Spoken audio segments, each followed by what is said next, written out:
Hello, hello, hello. You are now tuned into the Main Dish Show. It's your girl, Charlie V, the host with the most.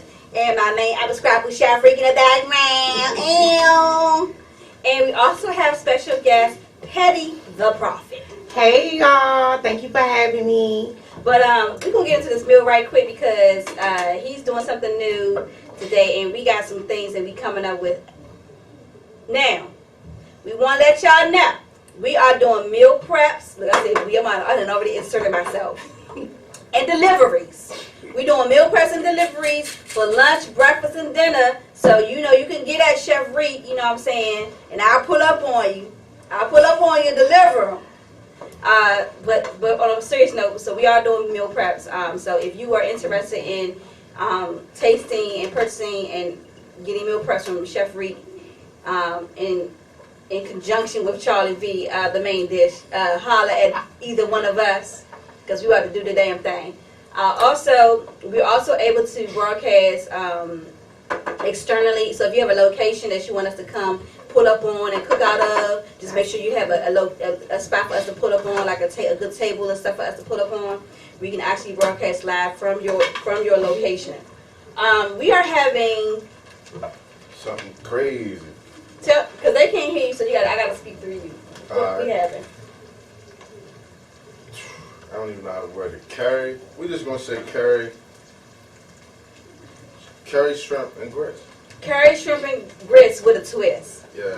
So we doing curry, shrimp, and grits with a twist. And I got my cute and steady. Like I said, we done already started. So, so we got the cute and steady. Won't tell y'all what that is. Y'all know how I feel about my adult beverages and my recipes on those. But we're just going to jump right into this interview because we did start a little late. I do apologize for that. We just had a little bit of technical difficulties. It does happen when you're in the world of internet. We're going to go on and go on. So you go exactly by Petty the Prophet, right? Yeah, so most people, when they know me from the internet, they'll just call me Petty. They won't be like Petty the Prophet. But they'll be like, hey, Petty. I got to ask you how you come up with the name. Okay, so basically, nowadays, we were talking about earlier about telling the truth. A lot of people know me since I was like in the 3rd grade. I've always been straightforward, honest. I realized that nowadays, honesty can be twisted to a bad thing. So how exactly it started, I used to be 50 Shades of Petty, but I couldn't brand that because I was already branded by 50 Shades of Grey. So this is a true story, y'all. I'm in Rainbow. Shout out to all the girls who still don't mind shopping at Rainbow. I'm in Rainbow, and this girl is there. Clearly, she's blind. She's with a person, I don't know if it was her friend, her aunt, whomever she was. She still decided to come to me and say, every time I come out to the store with whoever this is, I ask her what color it is and does it look nice, and she doesn't. She says when she goes home, her sister always tells her she winds up looking crazy. She brings a shirt and she said, I just really need your opinion. I said, girl, no, that shirt is a hot mess. My friend felt because she was blind that I should have been more compassionate, and I said that's why she's asking people she don't know because she's probably tired. And I just felt like at that point I'm a prophet. Call me Petty the Prophet. You're so silly. I like to speak my mind, tell it how it is, and that's what prophets do, y'all. Y'all know sometimes in the Bible when the prophets say some stuff, everybody look at them like they're crazy. Don't nobody want to hear what they got to say. So that's how I got my name, Petty the Prophet. How long ago was that? I want to say about 6 months ago. Oh, so you recently just changed. I actually just started branding it, right. Okay. The Next Era production, she was the first one who made me think about my name change because she said you have to be able to brand yourself and you want something that stuck out. So at first, I know people was like, but what happens when you get older and you don't want to be petty anymore? I try to explain to people I'm never petty in the sense that I'm going to watch you fall and then walk past. I'm going to watch you fall. I'm going to laugh, but I'm definitely going to call 911 soon. Or whatever help you. She said call 911. Or whatever help you. I help you well. Whatever help you need. I'm just going to make sure I'm definitely going to laugh though. But if I need to help you up, I'm going to help you up and laugh. Help you up and So, do you consider yourself a comedian? So this is a secret. You were my first person to change that, though. Actually. Oh, okay. Yeah, I have an eye for that thing. Yeah. So after that conversation we had when I first asked you about doing the show, you put a good point in my mind. A lot of times you're not really considered a comedian until you do stand-up. I'm definitely afraid of stand-up comedy.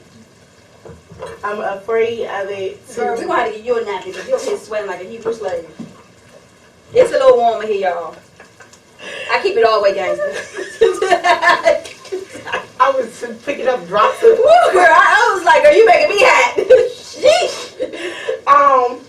So once me and you talked about that, I realized too how I even got started was acting. I've been in every drama class, Okay. drama school. Comedian is just the easy way to go about it on social media. Right. Okay. So yeah, I'll just say, I will say, I took comedian as the easy route. If Steven Spielberg called me today, I would do one of his movies. Mm-hmm. I don't want to be character type. I don't.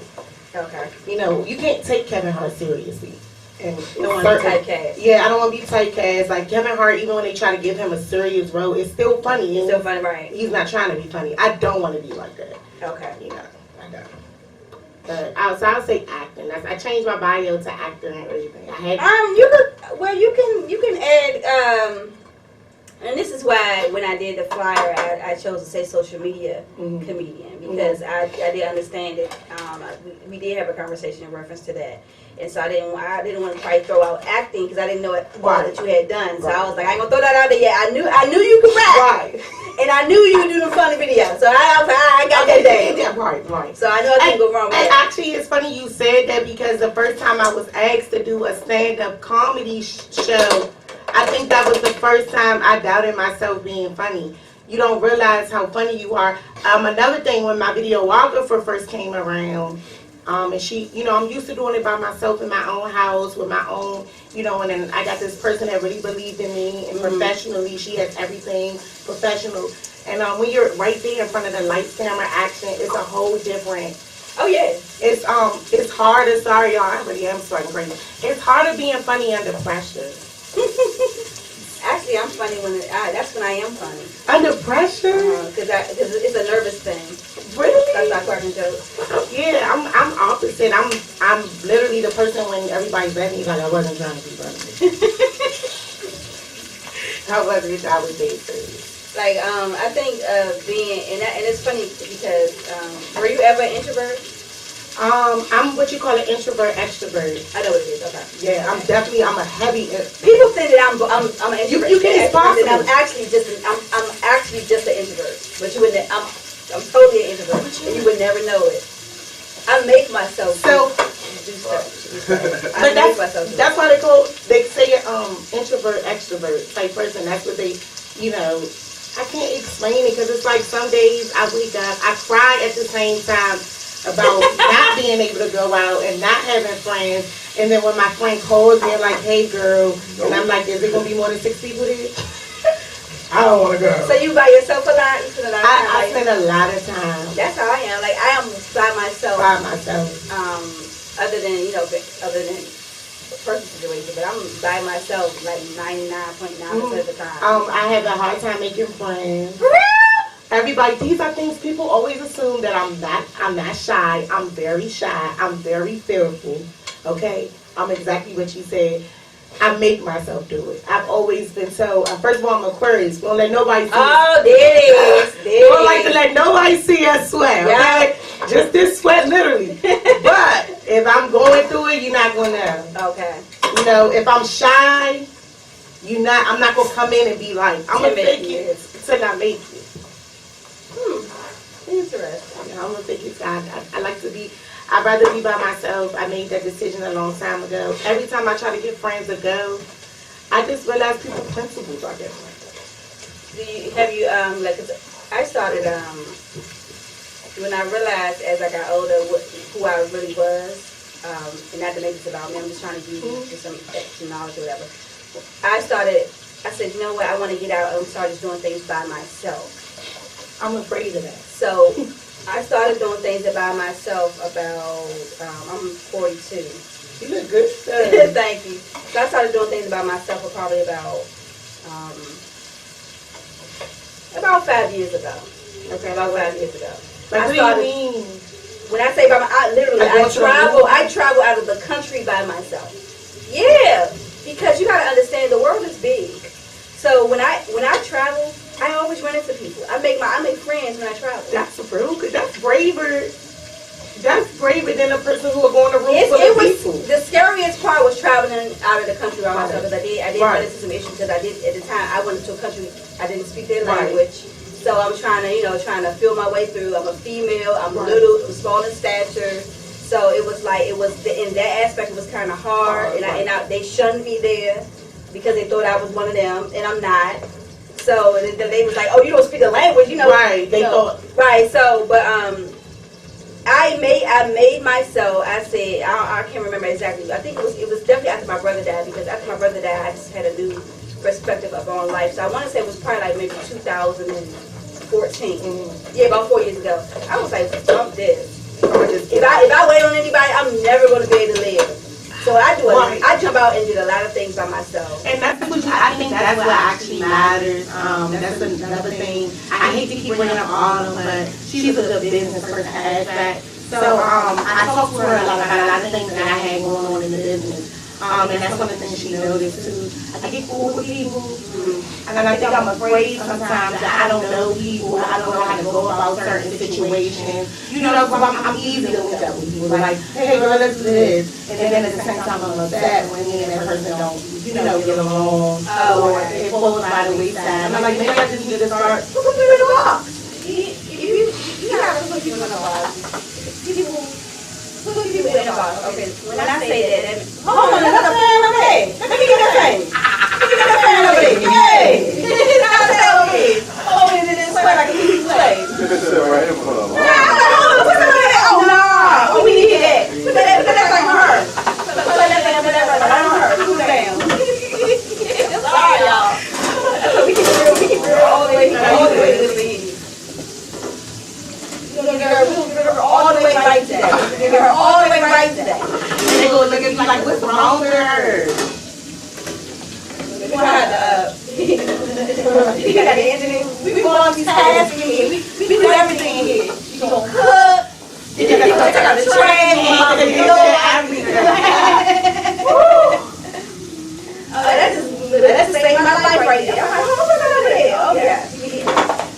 But her Ashley was saying, you probably just, you gotta put people in a box. Everybody ain't meant to be a close friend. Yeah, you're right. Some people you go out with, some people you put them on, give you information-wise. So I think, because I see a lot of you in my old meeting, and that's why I can kind of relate. You put that fan right on her, pull her all the way down. Them little fans, they got a punch, girl. And now TV everybody. Right. So you just, and once you do that, you'll find that one, that's hurt. Right. Because it ain't hurt. And you can go on from life, and once you really get to that, when you get to that stage, I don't care. Your life is going to be so great. And we lie. I noticed that about us as in this generation. All day we preach, we don't care. Y'all care.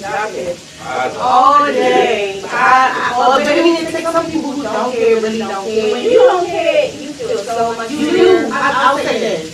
I can agree with that because it comes to a point where you just stop caring about men. You like it's like, oh, sure. Like when me and my baby daddy were together, sorry you say baby daddy, my son's mom. He is baby daddy. When me and him were first together, that first 3-4 years, and then that first breakup, I thought I could never do it again. I thought I just would die. I thought I was going to die. I never got to that point where I didn't care. My mom kept saying, "Tommy, Lord, I didn't believe that." And now I just know how to go about situations better. And because of that, it's a condition not to be hurt when other things go on. So I know what you're saying about it won't hurt me. You know.